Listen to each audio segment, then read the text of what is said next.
I apologize for the delay to everyone in the audience. This time it was my fault. I couldn't manage to get today's guest into the pre-live. And speaking of, today we are joined by entomologist Rody Blom, personal friend and former supervisor of mine from the Netherlands. Thank you for being here, Rody.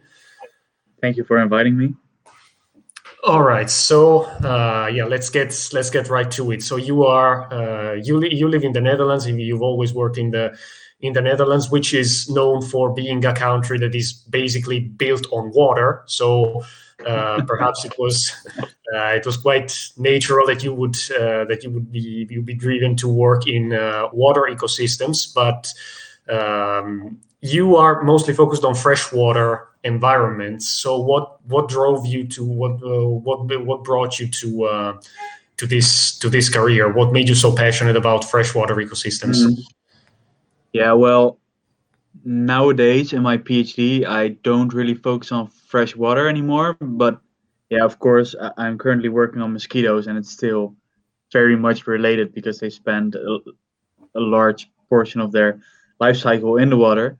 But yeah, mainly during my studies, I think every research project that I've done had something to do with water in some way, in one way or another. And what drove me to do it, yeah, I don't really know. I think by accident, I ended up doing an MSc thesis project on freshwater ecology and ecotoxicology, and I became quite fascinated with it. I think that it's a bit of a world that you don't really see. You don't really see it, and it's you don't really know what's going on underwater most of the time. And I think that the freshwater ecosystems are quite interesting because of their species diversity, and also the what I really like are the interactions between different species and different the food web systems and stuff. Yeah, I cannot really explain why, but I'm quite fascinated by it still, even though I'm not really working with it anymore nowadays. I'm still quite fascinated by the freshwater environment. Oh yeah. So yeah, you made a great point. Sorry if I kind of missed the point with my questions, because yeah, as you say, right now you're not specifically focusing on freshwater ecosystems anymore. So you're doing your PhD at Wageningen University. I hope my pronunciation is still good enough. Yeah, it is. Yeah. Flawless. And yeah, you're working on mosquitoes, and like, I mean, when people think of mosquitoes, they usually you wouldn't imagine someone spending years of their life studying them, but still, like, you are. And so what makes them so interesting, despite, of course, their notorious reputation for being absolute pests?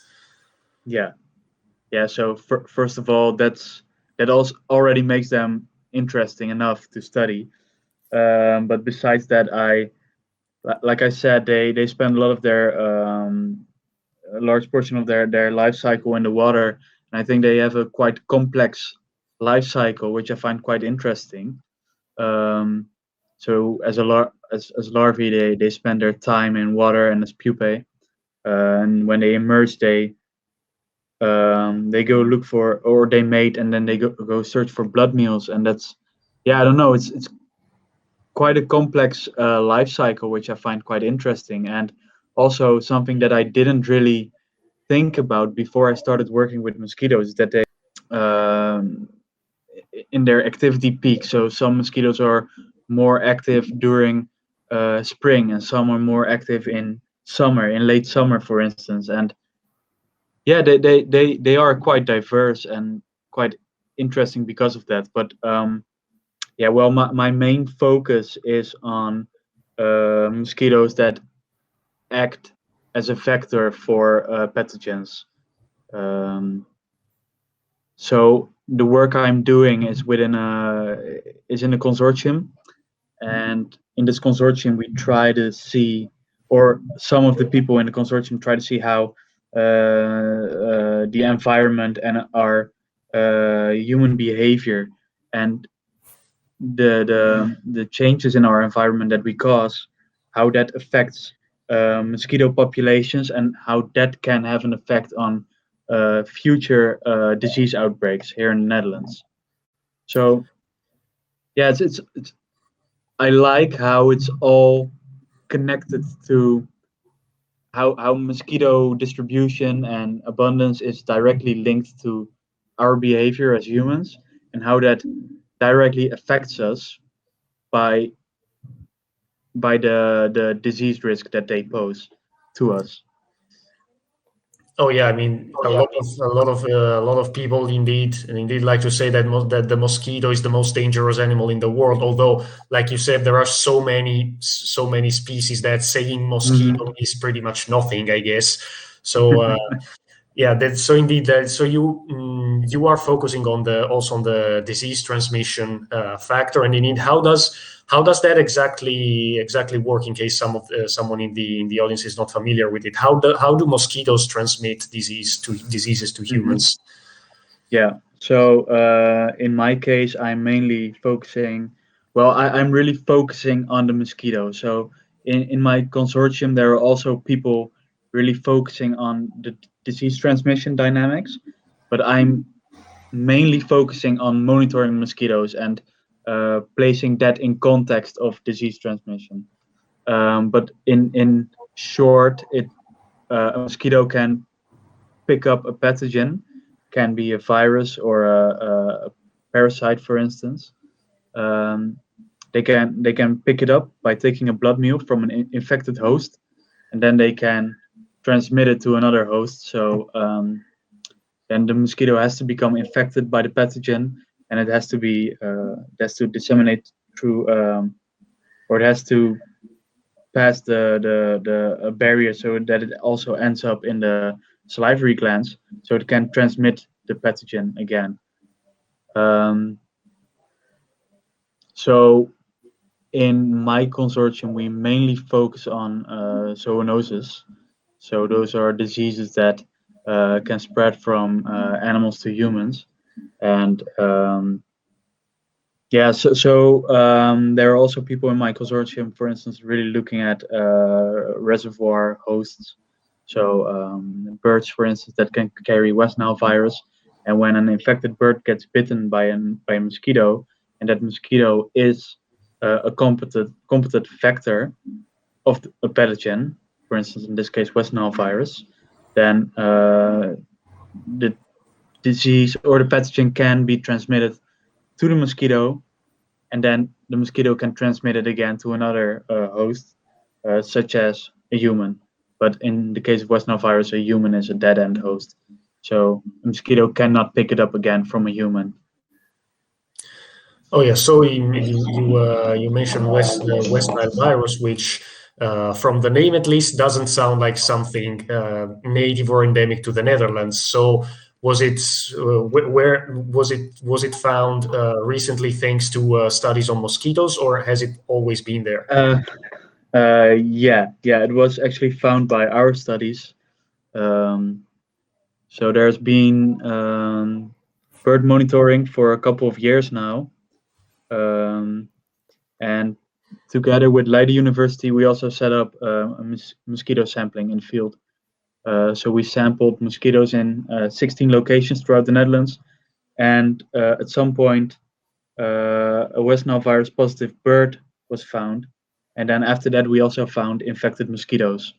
Um, so yeah, that was quite an interesting kickstart of my PhD because I was just about half year in. So yeah, we found it last summer. It's not clear whether that's the first summer that it has circulated. We don't know because we it could have been missed with bird sampling. I mean, you have to be um, yeah. you can easily miss an infection because in general infection rates are quite low. Also with mosquitoes, um, so that we just found it last summer doesn't really mean that it has only been here last summer, but it's I think it's likely. So yeah, well, that's already at least, yeah, the earlier it is found, the better, of course. But yeah, then so you said that you recently, only last summer, did you and your group find mosquitoes infected with the West Nile virus, and was it only like one particular species of mosquito, or is it something that, because that is also an interesting point, like, can all mosquitoes act as vectors for disease, and do all mosquitoes even feed on blood, or is that just a common misconception?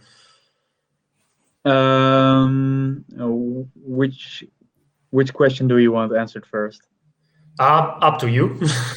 Okay. No, not all mosquitoes feed on blood. There are also mosquitoes that um, feed on other mosquitoes during the larval stage, for instance, and with that they get enough proteins to develop eggs during the adult stage. Um, and no, not all mosquito species are competent vectors, and there's also um, well, there's a lot of differences. There are a lot of differences between mosquito species. So, for instance, um, if a mosquito is a competent vector of West Nile virus, then that doesn't mean that they are also that they can also transmit, for instance, chikungunya or dengue virus. Um, that I'm not really into the details of that because yeah, I mainly focus on mosquito ecology and not really on vector competence.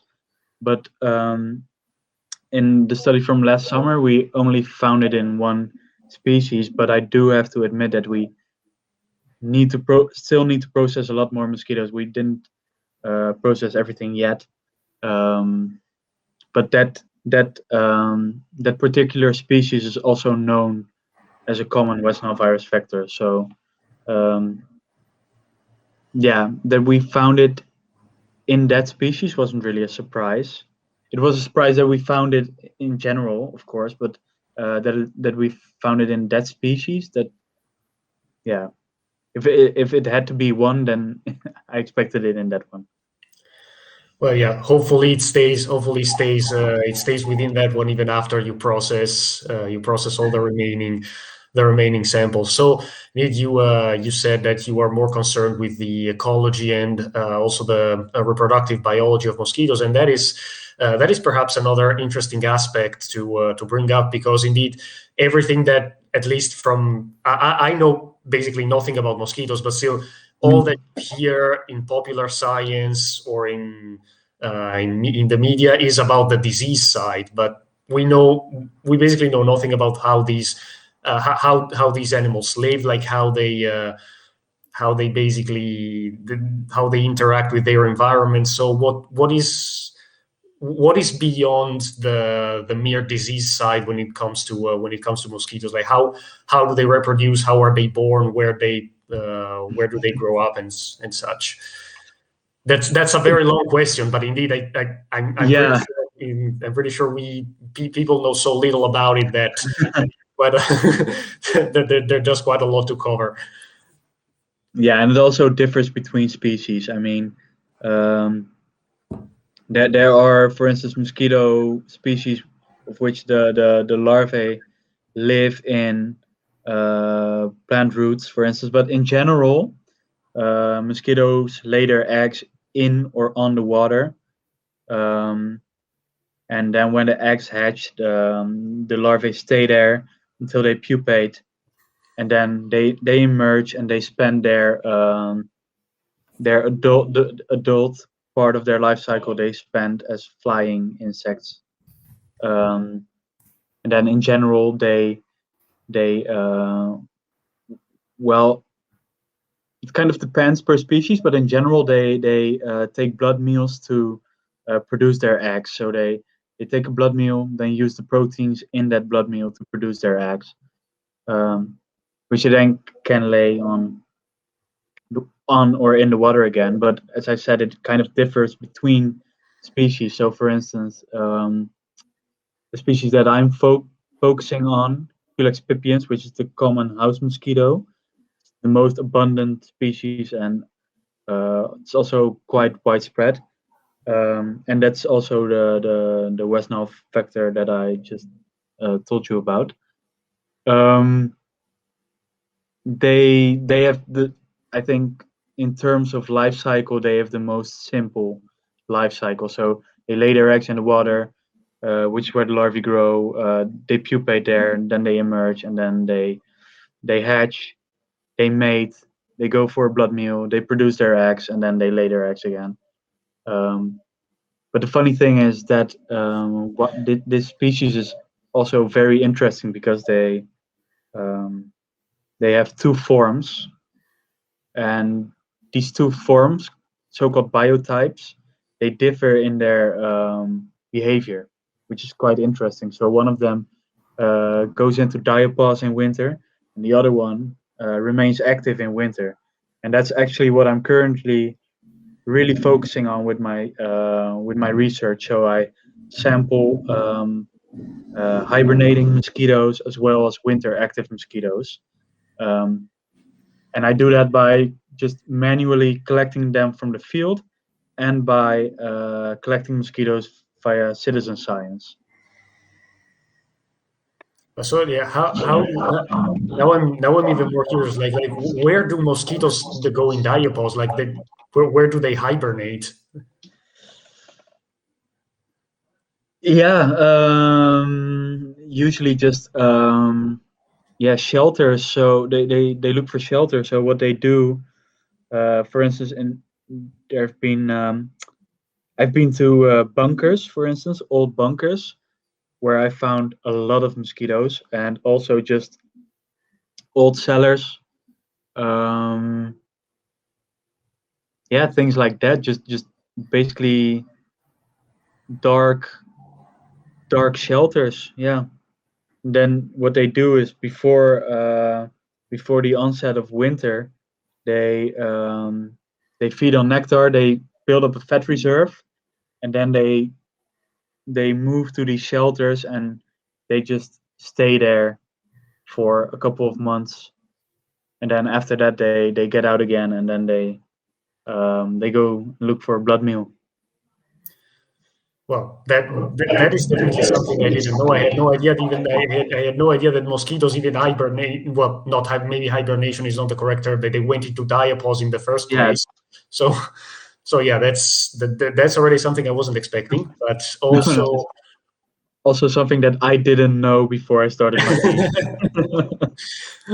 but yeah, so also one thing that definitely intrigues me about mosquitoes is that, like you said that you were at the beginning that you were fascinated by how food webs in water ecosystems work, and I mean mosquitoes are basically, depending on their life stage, they go from one ecosystem to another of two completely different types, because as larvae they, at least many if not most of them, are aquatic animals, and then once they go in adult stage, then they become like aerial slash terrestrial. Mhm. So how does the ecology and lifestyle of a larva change compared to that of an adult, even in terms of general ecology, like not only the animal itself but also its role in the trophic web or in the ecosystem at large.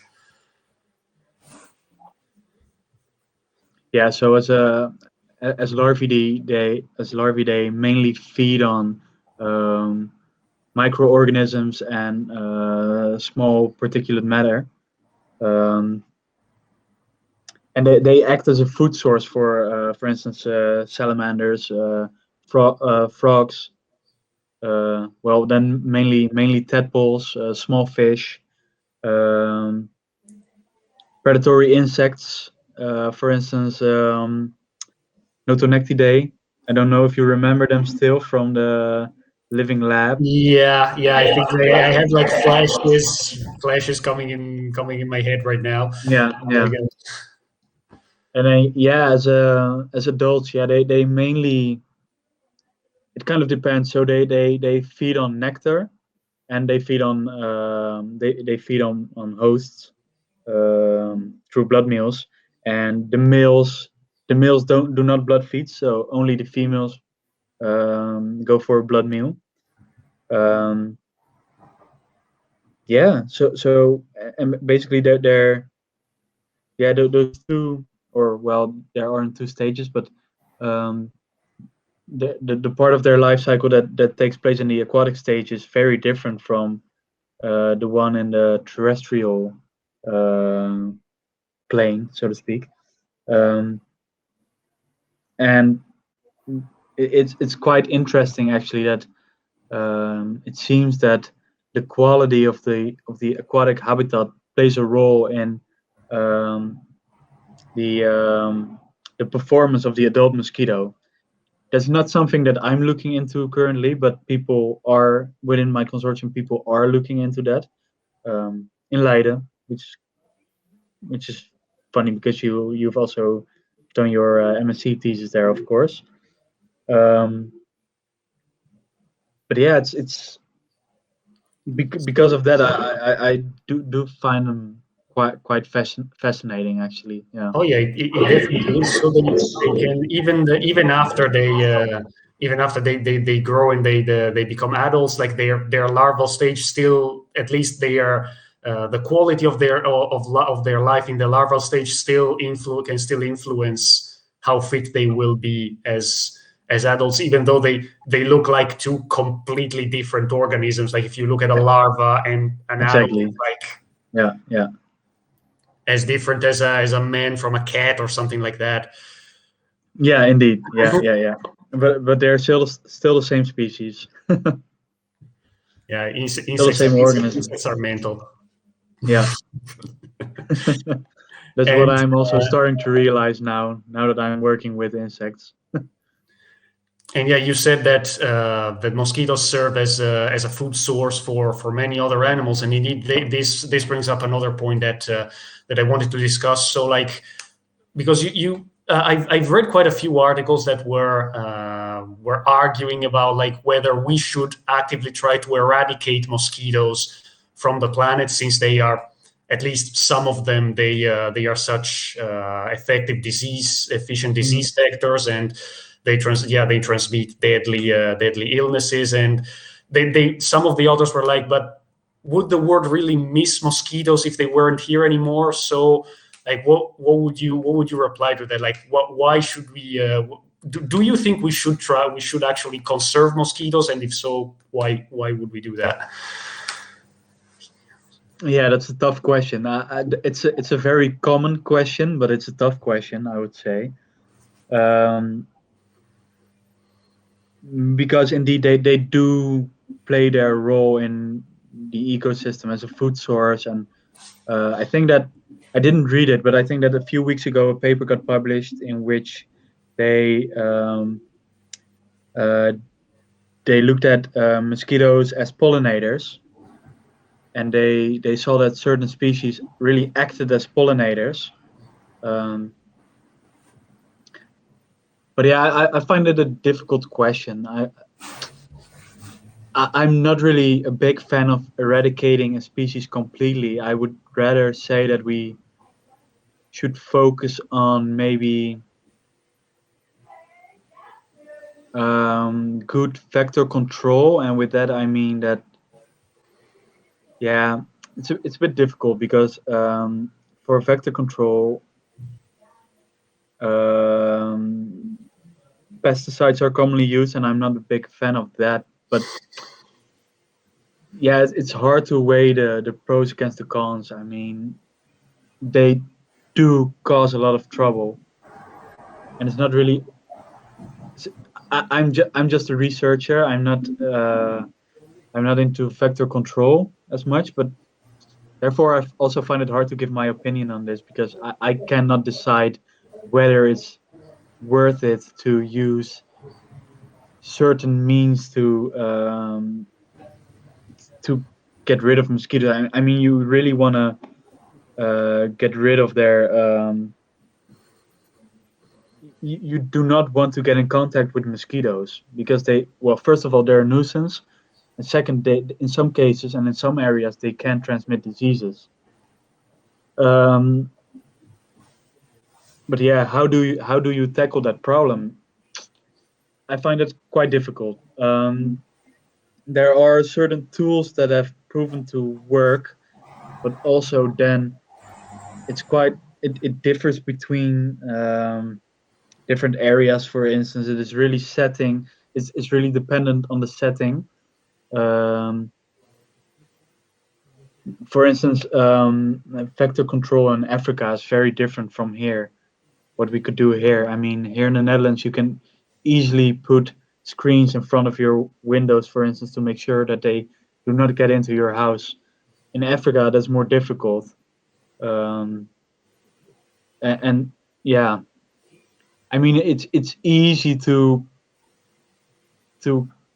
control them by using pesticides, but that will have other negative effects on non-target species, for instance.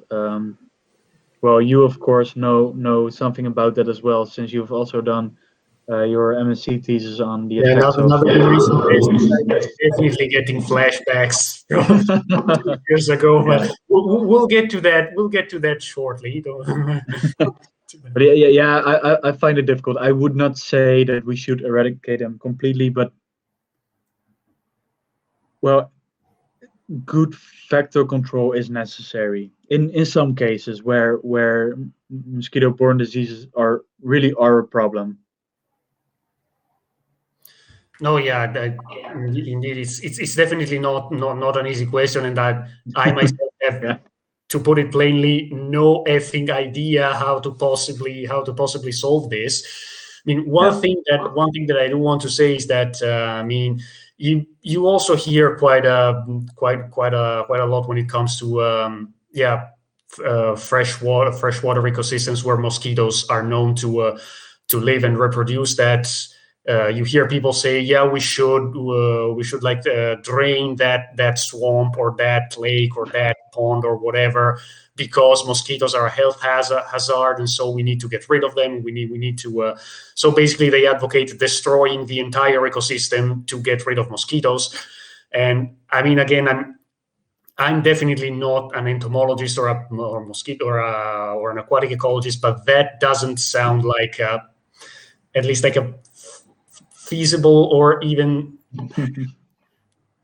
an ethical solution. So if you know what I mean, no, although I mean, I do realize that it's easy for me to speak like from the comfort of my house, where basically mosquitoes are definitely not an issue. Well, you also said that in places where they do carry deadly diseases with great frequency, then yeah, that it's definitely a big problem. I yeah, totally agree on that. And yeah, now that you have mentioned pesticides, yes, now you know this, you knew this was coming, like knew this was coming. So yeah, indeed, what Rody referred to was is that, yeah, 2 years ago we worked together, or actually I worked under his supervision on more or less, yeah. yeah, on a project regarding, yeah, indeed, the effect of pesticides, in our case, a pesticide called thiacloprid on aquatic communities in the Netherlands, in a semi-controlled setting, so to say. And so what about pesticides? It's something that, yeah, now at least I think the pollution discourse is dominated by plastic or microplastics or big plastic and such, and pesticides are kind of, at least in mainstream media, they are kind of swept under the rug, although they can be perhaps in some circumstances even worse than microplastics and other pollutants. So from your previous experience working with these substances, like what impact do even sustainable pesticides have on not only mosquitoes but aquatic life in general? Yeah, we know that certain pesticides can have detrimental effects on aquatic systems, and well, mosquitoes are one example of an insect that spends part of its life cycle in aquatic systems, in freshwater bodies. But a lot of other insects do so too, and these insects also play their role as pollinators, as predators, um, and we know that certain pesticides, and not only pesticides, also other pollutants, can have really detrimental effects on these insects. And I think that we should be really careful with what we use, um, specifically what we use um, to ensure our food security. I mean, a lot of pollutants are used to increase crop yield, which is of course very important. We need to have enough food, but we do have to be really careful with the effects that it has on the environment, because at some point, if we keep on, I think that if we keep on going as we're doing now, then at some point, then we will it will have a negative effect on our food availability in other ways, because we are losing pollinators, for instance. Um, but yeah, this is also a difficult subject, because on the one hand we do need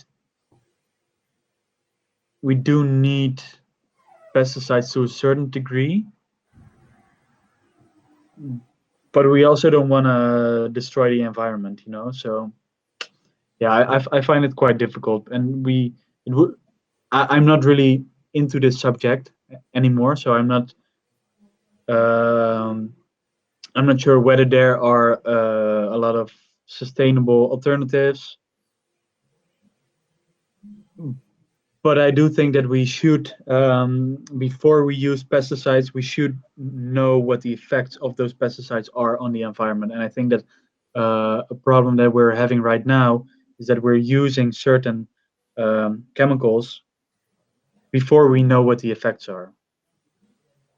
We know it, basically the knowledge that we have on a lot of these chemicals is from the lab, and we do not really know the extent of the effects when those chemicals are used in the field, and that goes for direct effects and indirect effects. The, the the field is way more complex. So in a lab, they usually just test a handful of chemicals and maybe they combine them a bit. But in the field, of course, in freshwater bodies, you find an entire cocktail of different chemicals that maybe they do not have a big effect on themselves, but um, combined that can have a big effect. And yeah, it's therefore I think that field studies are very important, and also well, what we have done in the semi field setting, that's also really important, because then you really get a better idea of what's happening in yeah, what's happening out there, instead of what we see in the lab. Can be can be can be completely different. um, yeah, so again, a difficult question, but I think that my answer would be that yeah, I might be drifting off a bit, by the way, but Oh no, um, absolutely.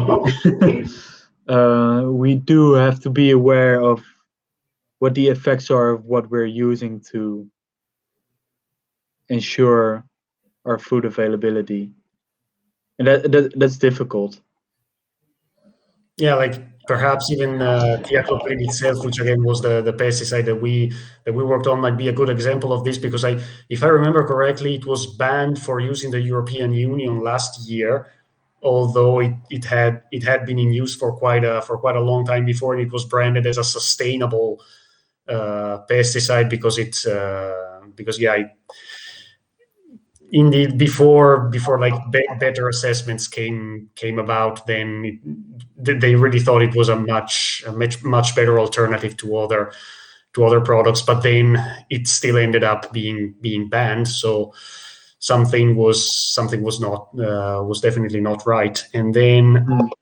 yeah, no, for the yeah, indeed, like your field of study is definitely somewhat controversial sometimes, because again you have to balance like food availability with environmental protection, or disease control with with conservation, and it's wow, those are definitely some tough questions. And I mean, I do realize I'm not making your life easy, so I apologize. I apologize for that, but No still, worries. it's definitely something that that I think should be discussed more, because it's again we all depend on food, we all depend on water, but they also carry their own problems in the forms of, like, yeah, disease carrying mosquitoes and Yeah, such. So, yeah, and it's it's all connected. yeah, indeed, that was exactly what I wanted to talk about, because again, at the very beginning, you said that one aspect you're particularly interested in about mosquitoes is like how they are so connected to humans, like because human activity. We complain a lot about how mosquitoes are infesting like cities and urban areas and so, but if we look at it, probably we did something to bring them there in the first place, although of course unwillingly. But so, like, what is it that makes mosquitoes, that allows mosquitoes to thrive so much in anthropized areas? Um, yeah, well, some of them are really adapted to urban environments, and that can be, well, in some cases they really prefer human blood meals, or they feed on pets, for instance. And also, one thing that really, what I think can play a big role, is that in urban areas there are a lot of temporary water bodies. And these temporary water bodies, for instance, think of rain barrels. Rain Yeah, barrels are makes sense. perfect. Um, uh, well, I don't really want to call it breeding site, but um, it's a perfect larval habitat. There are no predators. It's undisturbed. It's full of water the entire time, but it's, yeah, the existence of those types of water bodies in urban environments also makes it easier for species that are adapted to that to thrive in these areas. Um, that's something that you can see with, yeah, certain there are certain invasive mosquito species. Well, you're from Italy. You have a tiger mosquito problem, for Oh yeah. instance. Those are quite adapted to urban environments, for instance. Um, same goes for the same goes for Culex pipiens, the common house mosquito. They are less of a nuisance compared to tiger mosquitoes, but still, they are also very adapted to these areas. And that's also because they're just quite opportunistic. A lot of mosquito species are quite opportunistic, and um, yeah, it's quite difficult to speak in general terms about mosquitoes, because there are the differences between species can be really big. For instance, some species um, they reproduce in brackish water, for instance. Well, those you don't really expect to find a lot in urban environments, whereas the ones that reproduce in containers like rain barrels, yeah, those those you will find in urban environments. Like, for instance, the tiger mosquito and the common house mosquito. Um, but yeah, what the evolutionary drivers behind it are, that's quite difficult, and I think that that's something that a lot of people are, or well, not a lot, but some labs are currently diving into trying to figure that out. There have been some really cool papers published lately um, on the combined effects of climate change and urbanization, for instance, on the abundance and disease risk of specific mosquito types, species. Sorry. So people have been diving into that just recently, I think. But it is, yeah, it's really interesting, and I hope that in the next coming years we will get more insights on that. And that's also something that I'm trying to do with my research. Yeah, because going back to what you were saying before, this might also be an effective venue for to find a way to balance any disease control with environmental protection. Like first, we have to know like why mosquitoes enjoy being so close to us, and how we can possibly keep them, drive them away, or keep them at or mitigate that, because I think that might already help a lot. Yeah, yeah, and luckily we are getting more insights in that. And now two things for the audience. First, since of course, if you have any questions for Rody, feel let us know in the comment section. Also from YouTube, just type it in, and we will see it immediately. And of course, Rody will answer it. And then secondly, I only managed to get Rody on video somewhere around 10 minutes ago, because beforehand it was only showing my face. And since this has happened before, I encourage you to flag it in the comments as well. So if you don't see the host, please let me know, because I have to admit I'm definitely clumsy around technology, and I'm new to this online interview thing. And Rody definitely knows that I am prone to screwing things up sometimes. So, so indeed, like, mm, I apologize, of course, to Rody as well. And if it happens again, although I will do my best to make sure it won't, to make sure it doesn't. Please let me know in the comments. Okay, break over. Back to.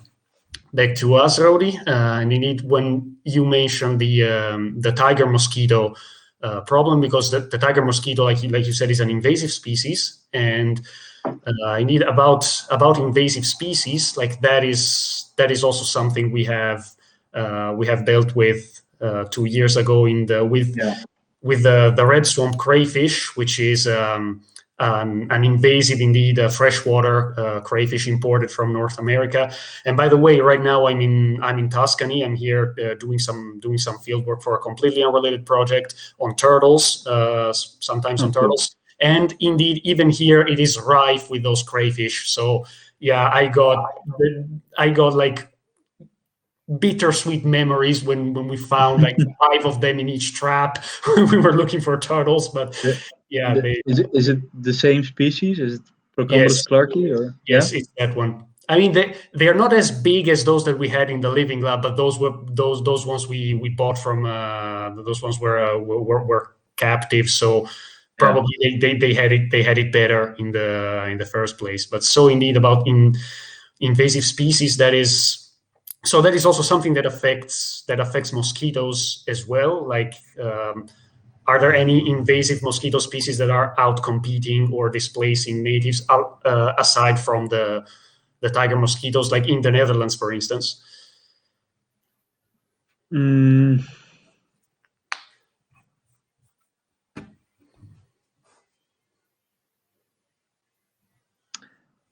well, they are not for as far as I know. I mean, we do have the Asian bush mosquito that has settled here in the Netherlands a few years ago. A few years ago, I think, and although its current range is still very limited.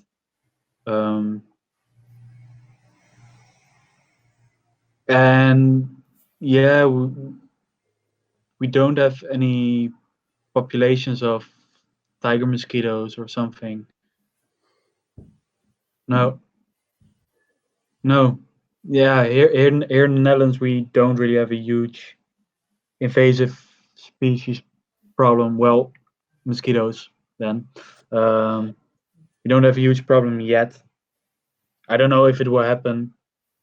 No idea. It's also the invasive mosquitoes aren't really my field. I try to focus mainly on the endemic Native species. ones. So yeah, And yeah. then So my primary focus is on, like I said, the common house mosquito. And as the name already tells you, it's very common here, yeah, and it has been. It always has been, and or maybe not always, but for as far as we know. so that one is basically the one that people smash with like shoes or newspapers, Yeah, and yeah, so that's so yeah, yeah. yeah. Well, If you were wondering how they looked like, yeah, well, the funny thing is that I'm doing also a citizen science project. Well, mainly my entire PhD revolves around citizen science. Um, so in like mid February, we launched a campaign, and people could send in mosquitoes to our lab, and we expected a lot of common house mosquitoes, but we also found another species, and we found that species a lot. I think, yeah, a rough estimation is that 60 or 70% is another species, which is um, the banded mosquito. I think it's called in English, Culiceta annulata, which is also very common here in the Netherlands. So that's also a mosquito species that often pops up in people's houses and causes nuisance there. Um, yeah, same as the common house mosquito. Those are two species that really cause a lot of nuisance, and yeah, they are very common, very well known. And with the funny thing is that a lot of people think that the banded mosquito is the tiger mosquito because they have banded legs. So they are also eh, that's also something that tiger mosquitoes have. But the banded mosquitoes are huge. They are absolutely huge, and the tiger mosquitoes are very small. So they are not really similar, but for laymen, it seems like they can be tiger mosquitoes, but they are not. oh yeah, well, here in Italy, at least once a year, like B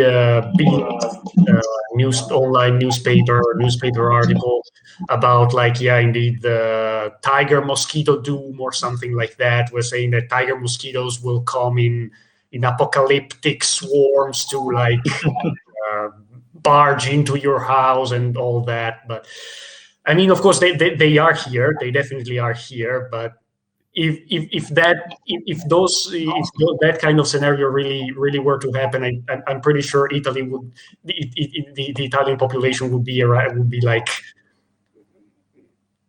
halved by, like, I don't know, in 10 years or something. But I don't think it will be that bad, but yeah, I think it's something to be aware of. So what you can do is make sure they don't enter your home. So by using well, first of all, by clearing their larval habitat, so emptying pots outside, for instance, in your garden, empty vases, watering cans and stuff. Just empty it. Make sure to use window screens, bed nets, just to reduce the contact that you have with those mosquitoes, because yeah, in some cases they can transmit diseases, and yeah, you can do things to reduce the disease risk. And yeah, I think that people should be aware of that. I mean, I don't want to stir panic or something. I mean, but yeah, it's good that people are aware of it and that they know they can do something about it. No, yeah, definitely. Like, yeah, it's that. Yeah, I don't think that spreading panic is just like informing people about what they can do to minimize the risk, the conflict with mosquitoes. Because Hmm. I would actually think I would actually call the whole man mosquito dynamic. I think it would fit in the human wildlife conflict concept, even though like we usually use that for like bigger animals like lions or elephants or tigers or whatever. But if you think about it, like with all the people that have sadly died for mosquito-borne diseases, and all the mosquitoes that are killed by humans, all the habitat that is cleared, that sounds like prime human wildlife conflict to me. Yeah, I think that, but I think that the main problem is that we are actually creating suitable habitats for mosquitoes. Yeah, true. Yeah, that indeed. That yeah, we literally just discussed it 10 minutes ago. So yeah, I should have thought of that. Uh, yeah, so that's a very valid point, because like it's kind of like we are shooting ourselves in the foot, in at least in some extent. I don't want to blame everything on people, because that would be unfair. Yeah, but what we do know is that our the way we treat the environment and the climate as well, we do think that that has an effect on mosquito populations and therefore also on disease risk. How that exactly works, yeah, that's something we are trying to figure out now. So Well, yeah, that definitely sounds like some precious piece of information, because yeah, the repercussions of that might be way bigger than at least people who aren't studying mosquitoes could possibly imagine. And then yeah, we have a comment like quite a few minutes ago. David posted a comment about the red swamp crayfish, saying that they have a small population in London that fortunately is not spreading as far as he knows. Well, I'm actually very surprised by that, fortunate. because those things are literally like little living tanks. Like they can survive everywhere. They can move like miles on land from one pond to another. So the fact that they are not spreading definitely surprises me. But good for you if they're not, definitely, because Yeah, and indeed. It also surprises me a bit because yeah, they are very invasive.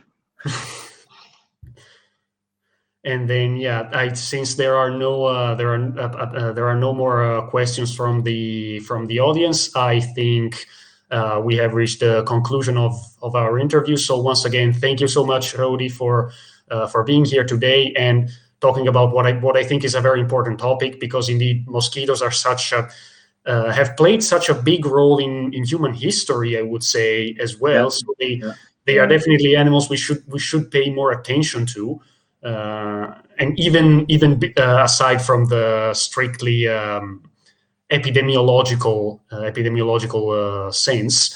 So thank you again, and thank you to everyone in the audience for attending. Of course, this talk will remain available here on Hubs and on YouTube as well, in case anyone wants to rewatch it.